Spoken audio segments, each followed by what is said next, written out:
अस्सलाम वालेकुम स्टूडेंट्स। आज हम अपने नए चैप्टर का स्टार्ट करते हैं, डैट इज़ लॉगरिथम। अच्छा, जो स्टूडेंट्स मेरे पहले से ऑलरेडी सब्सक्राइबर्स हैं, जो मैथ्स की प्रीवियस बुक थी जो कि अब ओल्ड बुक हो चुकी है, उसमें मैं थर्ड चैप्टर लॉगरिथम का था, तो वो मैं ऑलरेडी सिखा चुकी हूँ, समझा चुकी हूँ। आप वहाँ से जाके इसको दोबारा से देख भी सकते हैं, उसका लिंक मैं डिस्क्रिप्शन में ज़रूर दे दूँगी। लेकिन यहाँ पे रिव्यू के तौर पे इस एक्सरसाइजेस को ज़रूर मैं करा देती हूँ, ठीक है, for the new coming students 9th class के लिए, ठीक है। लेकिन यहाँ पे तकरीबन सेम ही चीज़ें हैं, कोई इतनी ज़्यादा चेंजेस नहीं हैं। जो पुरानी बुक थी उसी के मुताबिक ही सारे सवाल हैं, लिहाजा सिर्फ एक्सरसाइज का नंबर चेंज हुआ है। वो थर्ड चैप्टर था, नई बुक में ये सेकंड चैप्टर है, तो अगर देखा जाए तो ये सेम है। तो वही लिंक और वही तमाम सोल्यूशन जो है वो इस पे भी अप्लाई हो सकते हैं, सही। तो आज हम अपना देखते हैं कि व्हाट इज़ लॉगरिथम, ठीक। तो लॉगरिथम जब हम सीखना शुरू करते हैं, ठीक, तो उसके लिए हमें कुछ चीज़ें बेसिक्स हैं जो कि पता होनी चाहिए, ठीक। तो क्या बेसिक चीज़ें हैं जो कि हमें पता होनी चाहिए? सबसे पहले हमें आना चाहिए किसी भी चीज़ को स्टैंडर्ड फॉर्म में लिखना, ठीक। स्टैंडर्ड फॉर्म में लिखना मीन्स जब हम साइंस में बहुत सारी कैलकुलेशंस कर रहे होते हैं तो उसको हमें शॉर्ट फॉर्म में लिखने की ज़रूरत पेश आ जाती है। For example, size of atom जब हम कैलकुलेट करते हैं तो बहुत छोटा है, बहुत छोटा है, तो हम उसको क्या कर देते हैं, 10⁻⁴, फ़र्ज़ किया वो हमारे पास था पॉइंट, कोई भी कैलकुलेशन थी, फ़र्ज़ किया वो इतनी छोटी है। अब उसको मैं हर दफ़ा इस तरह लिखने के बजाय 1 × 10⁻⁴, और कितनी दफ़ा पीछे से पॉइंट को आगे लाई हूँ, 1 2 3 4 5 6 7 8। तो ये -8 ये शो कर रहा है कि पॉइंट की असल पोजीशन यहाँ पे नहीं है बल्कि यहाँ पर है। पॉइंट को मैं यहाँ पे ले आई हूँ, सही है ना। तो यहाँ पे इसको इस तरीके से लिखना क्या कहलाता है? Scientific notation. क्या कहलाता है? साइंटिफिक नोटेशन, सही।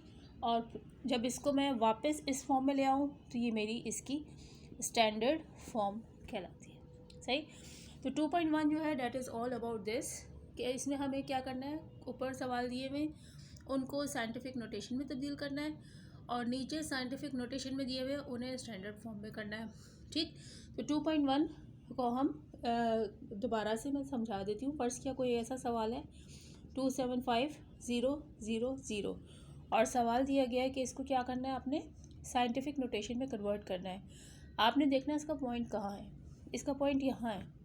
पॉइंट को मैंने लेके जाना है फर्स्ट नॉन सिफर वर्ड के बाद, फर्स्ट नॉन सिफर वर्ड।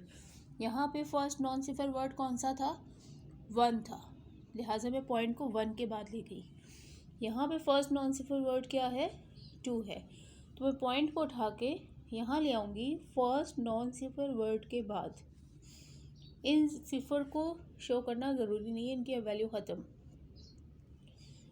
अब यहाँ पे 10 की पावर ये शो करेगी कि पॉइंट असल में यहाँ नहीं है बल्कि यहाँ से कहाँ था, 1 2 3 4 5 डिजिट आगे था, सही। तो मैं +5 शो करूँगी, सही। और अगर इसी तरीके से कोई सवाल होता मेरे पास, फॉर एग्ज़ाम्पल 0.000643, एक ज़ीरो और बढ़ा दें, फॉर एग्ज़ाम्पल कोई ऐसा क्वेश्चन है मेरे पास और मुझे इसको साइंटिफिक नोटेशन में कन्वर्ट करना है, तो मैं पॉइंट को लेके जाऊंगी फर्स्ट नॉन सिफर वर्ड के बाद। This is my first non cipher word, point को इसके बाद लेके जाऊंगी। कितने डिजिट मूव किया? 1 2 3 4 5, ठीक। तो ये मेरा ये बन गया, ठीक है। This is scientific notation. 10 की पावर ये शो करेगी कि पॉइंट की असल पोजीशन ये नहीं है बल्कि क्या है, 5 डिजिट पीछे है। -5 मीन्स पीछे है, +5 मीन्स आगे है, ठीक। तो ये हो गया साइंटिफिक नोटेशन में कन्वर्ट करने का तरीका। लेकिन अगर मुझे साइंटिफिक नोटेशन दी गई है फॉर एग्ज़ाम्पल लाइक दिस, और मुझसे बोला गया है कि इसको स्टैंडर्ड फॉर्म में कन्वर्ट करें, तो 6 का क्या मतलब है कि पॉइंट की असल पोजीशन ये नहीं है बल्कि 6 टाइम्स आगे है। तो हम सिंपल 1 2 3 4 5 6 के बाद अपना पॉइंट लगा देंगे, सही। और एक ज़ीरो पॉइंट के बाद एक ज़ीरो और लगा देंगे ताकि पता चले कि यहाँ पे पॉइंट है, तो पॉइंट नज़र आ जाए। अगर मैं पॉइंट नहीं भी लगाती और ख़ाली इस तरह लिख देती हूँ, डैट इज़ ऑल्सो ओके। तो ये हो गया साइंटिफिक नोटेशन से स्टैंडर्ड फॉर्म में कन्वर्ट करने का तरीका, सही। एक आध और कर लेते हैं। फॉर एग्ज़ाम्पल मेरे पास है 2.05 इंटू 10⁻⁻4। -4 मीन्स पॉइंट की असल पोजीशन ये नहीं है, 4 डिजिट पीछे है। यहाँ पे तो लगाना ज़रूरी है, वहाँ ज़रूरी नहीं था लेकिन यहाँ ज़रूरी है। 0 लगाया ताकि नज़र आ जाए पॉइंट, ठीक। और पॉइंट की असल पोजीशन 4 डिजिट पीछे है, 1 2 3। चौथा डिजिट खुद ब खुद मौजूद है। 1 मौजूद था, 4 पीछे करना था, पॉइंट को 4 पीछे लेके जाना था। 1 ऑलरेडी मौजूद था, 3 कम थे तो 3 की जगह 0 लग जाएगा और यहाँ पर ये मेरा आंसर आ जाएगा, ठीक है। अगर आप और क्लियर करना चाहते हैं तो एक दो और कर सकते हैं। फॉर एग्ज़ाम्पल 242.46 इंटू 10⁻⁻5, सही। फॉर एग्ज़ाम्पल कोई ऐसा सवाल है तो हम ऐसे कैसे करेंगे। पॉइंट की पोजीशन 5 टाइम्स पीछे जाएगी। पहले हम पॉइंट लगा के 0 लगाएंगे, 0 लगा के पॉइंट लगाएंगे और 5 डिजिट पीछे लेके जाना है तो 3 ऑलरेडी मौजूद है। तो मैं क्या करूँगी, 2 0 और लगाऊंगी और ये हो गए 0.5 डिजिट पीछे।